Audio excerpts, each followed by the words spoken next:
The other day, I was reading the news when suddenly something dawned on me. Follow me here for a second. The state of Alaska largely funds its government through resource extraction. You know, oil, gas mining. But what if there was something threatening that? How would the state be able to fund itself in the future, and what does that spell out for the giant fund that has been created over 50 years? Well, today, I'm doing the unspeakable. An unforgivable sin that has not been made for maybe decades. Today, I want to make an argument for ending the PFD program.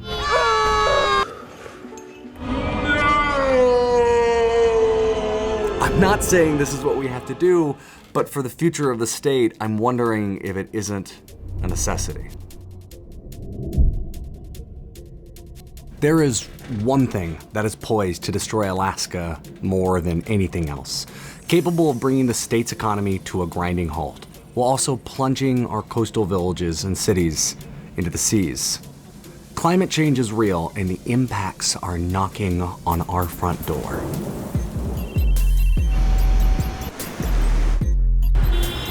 But it's not the ecological impacts that we're talking about here today. I'm not here to talk about the effects or amount of anthropogenic climate change. What I'm talking about is the political reaction to those effects. And President Biden has been making big moves toward that end. Lower the price of electric vehicles, saving another $80 a month that you're not going to have to pay at the pump. To enacting the rarely used Defense Production Act to increase domestic manufacturing of clean energy technologies, while also freezing tariffs on solar panels from Southeast Asia. He is putting the full force of the federal government's purchasing power behind supporting American clean energy manufacturers. The definition of national security has shifted. In the past, it was taking over automotive factories to build tanks, and now it's expanded to making baby formula, and apparently weaning our country off its dependence of oil and gas. The push has been made all the more real thanks to the conflict in Ukraine. It was unprovoked, but this is what Russian President Vladimir Putin unleashed on Ukraine. The Russia-Ukraine story is the one that we think could really move prices significantly higher. I mean, Russia is such a large energy exporter. This type of spike and subsequent reaction to the increase in the price of energy isn't new. In 1973, when OPEC proclaimed an oil embargo against the countries that supported Israel, the US was hit hard. We are heading toward the most acute shortages of energy since World War II. In response, we increased domestic energy production. It was determined by the government that this vast North Slope reserve must be thoroughly and systematically explored. That pipeline project was signed by President Nixon 1 month after the embargo started, and it was to usher in America's energy independence. But even in the 70s, that wasn't an easy vote. It only narrowly passed the Senate, with a tie-breaking vote going to Vice President Spiro Agnew. And regardless which side you're on in the debate, what nearly stopped the pipeline has only grown in force since the 70s. And the world's appetite for new development in Alaska has been on the decline. After decades of buildup, when the first lease sale finally happened earlier this month, no big oil company showed up. Instead, just the state and 2 small companies submitted bids. So, ANWR, a development project that nearly 70% of Alaskans are in favor of, basically attracted no real bids. That lack of initial financial backing for the project wasn't from pressure from the Biden administration. It was a response from private companies. And you can call it whatever you want, whether it's private companies comporting with the ideals of environmental justice, being unsure of continued federal consent, or just virtue signaling to customers in order to increase their bottom line. The result for Alaska is the same. In the fight against climate change, our state has become ground zero for political action. And if the trend continues, how much longer do you think companies will be able to stomach financing projects in Alaska? Every time there's a new show that comes out on Alaska, it primes the entire voting population of the United States to think that this should all be one giant national park. And the trend has been moving in one direction for decades. The end of resource development isn't just the promise of tomorrow. No, if we look, we're starting to see it now, right on the horizon. This state could not operate on tax alone. There's not enough people, and the country's so big. Alaska was set up uniquely in comparison to any other state. The state was too big, and there would likely never be the population base to tax what we needed to fund government. So the state and not the private citizens were to own the subsurface rights, making us the first resource state. And in many ways, that has been successful. Oil and gas has made Alaska rich, from boasting one of the highest percentages of millionaires in Juneau to being one of 5 states without a state sales tax and one of 9 without an income tax, thanks primarily to the oil and gas development on the North Slope, and subsequently, the Permanent Fund. The Permanent Fund was put in our Constitution by the people of Alaska to turn a non-renewable into a renewable, taking 25% of the oil and putting it again into a savings account that would build and grow and become a renewable resource for the state of Alaska. It was meant for when the oil runs out to fund the state government. The Permanent Fund is a sovereign wealth fund, a state-owned fund of money often generated from extra money that can be used as a retirement account or as a means to stabilize the market. And Alaska has one of the biggest, not just among the states, but among world governments. And these things are big deals, like what a novel concept. A person can retire, why can't a government try to? It's like everyone else was fighting for scraps and adding to their own debt, while a few lucky countries with natural resources started going in the opposite direction. Instead of just growing the size of government to unsustainable levels, Alaska funneled its money for decades into a constitutionally protected fund behind a wall that makes it nearly impossible for politicians to touch. This was voted on and approved by the people of Alaska, so we could pay for all of our government needs in perpetuity, even when oil and gas production in Alaska is over. It was the dream of the fund. Alaska could have a way to pay for itself when our natural resource extraction days were behind us. I mean, we nearly didn't get admitted as a state because lawmakers at the time were concerned Alaska would never be able to pay for all the services it would need, which is why we are a resource state. Individuals couldn't own subsurface rights because the state needed them. Those natural resources were Alaska's ticket to a sustainable future, or infrastructure investments, but only when coupled with this fund. This is the solution. But my concern is this. When oil and gas revenue runs out, or slow to a trickle due to environmental pressure, will we have gotten the fund to be big enough? Not just enough to make it by, but to make sure that it continues to grow and truly be permanent. To put it another way, Alaska is at the 10-yard line. And if the fund isn't big enough, we could fumble the ball and lose everything. And that's not a risk that any Alaskan should want to gamble with.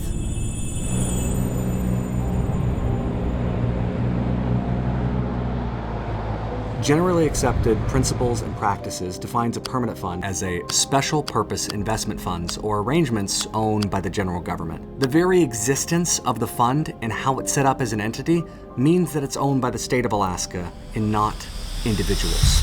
And we need to take a step back. See, we've been talking about the permanent fund, and when people say that, they really mean two things. First, there's the body of the fund, or in this case, a fruit-bearing tree. This is the constitutionally protected money, and it's reserved for investments and isn't subject to appropriations by politicians.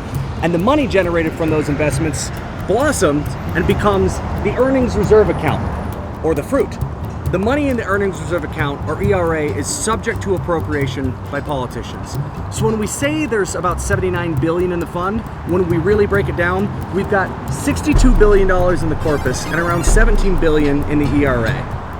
And so just like it was intended, by putting the revenue generated from oil and gas into savings, that money, the corpus or body of the growing fund, is able to generate money to pay for government. In fact, right now, the draw from the fund pays for a significant portion of our government, but it doesn't pay for all of it. And up until 2017, money from the fund wasn't used for government at all. It was only in response to low oil prices the legislature changed the formula that had been in place for decades. We used to use a method called the statutory formula to calculate how much money was paid to individual Alaskans in the form of a dividend. And the other half of that money was plowed back into the corpus of the fund. But the statutory formula was subject to a lot of volatility.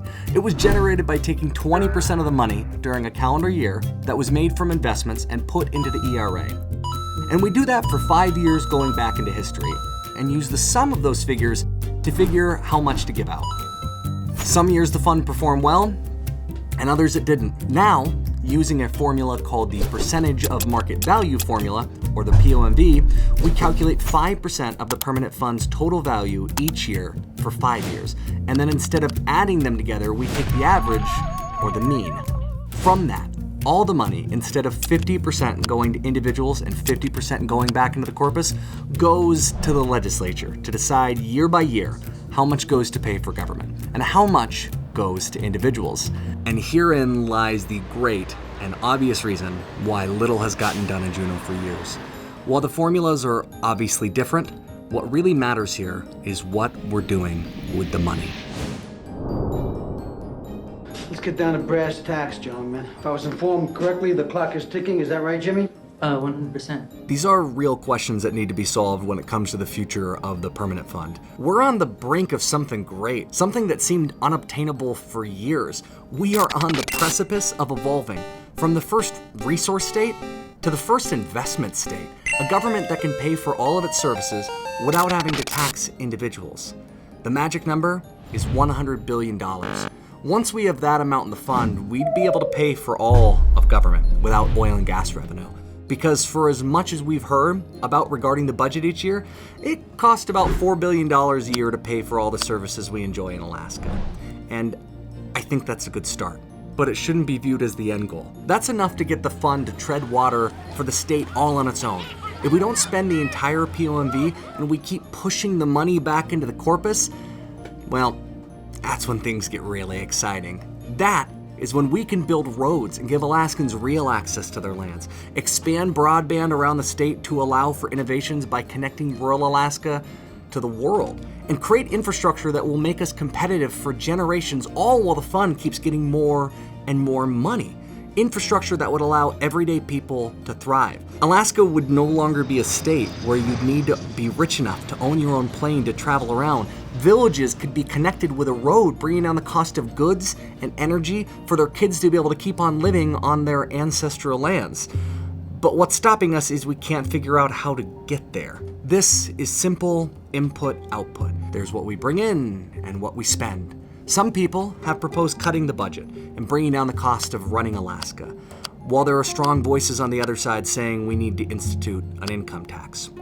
But more than half of Alaskans don't want to cut the budget any more than we already have.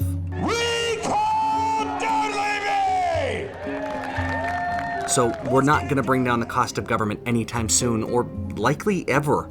We found what the lower limit was during the Dunleavy administration. We've cut about all there is to cut. At the same time, even more Alaskans would oppose any new taxes. So the truth is, we're probably not going to be diversifying our revenue stream anytime soon. So then that leaves only one thing that nobody seems to want to say.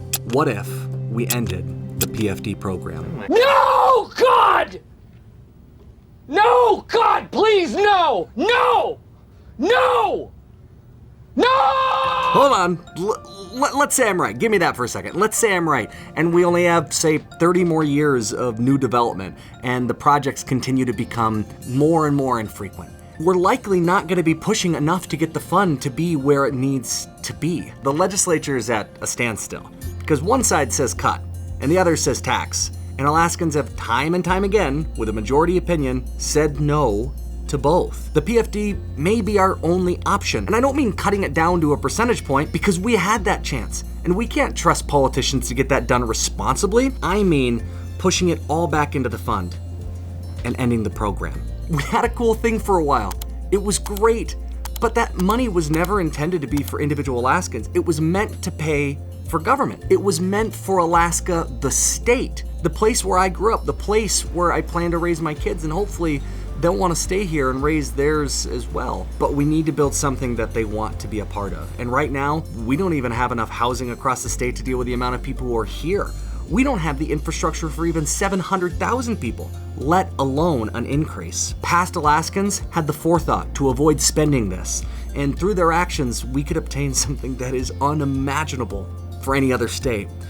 As long as we instituted a reasonable spending cap on government that's around where it is now with adjustments for inflation and population growth, we can have a fund that pays for government while growing and eventually can be used to build up infrastructure that we so desperately need to prepare us for the future.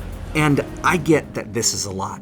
that many of you may not like this idea, and I'm not saying this is the solution. I'm not even saying that it's possible, but we need to stop advocating for solutions that can't get a majority of Alaskans on board. And this is a route we just simply haven't tried yet.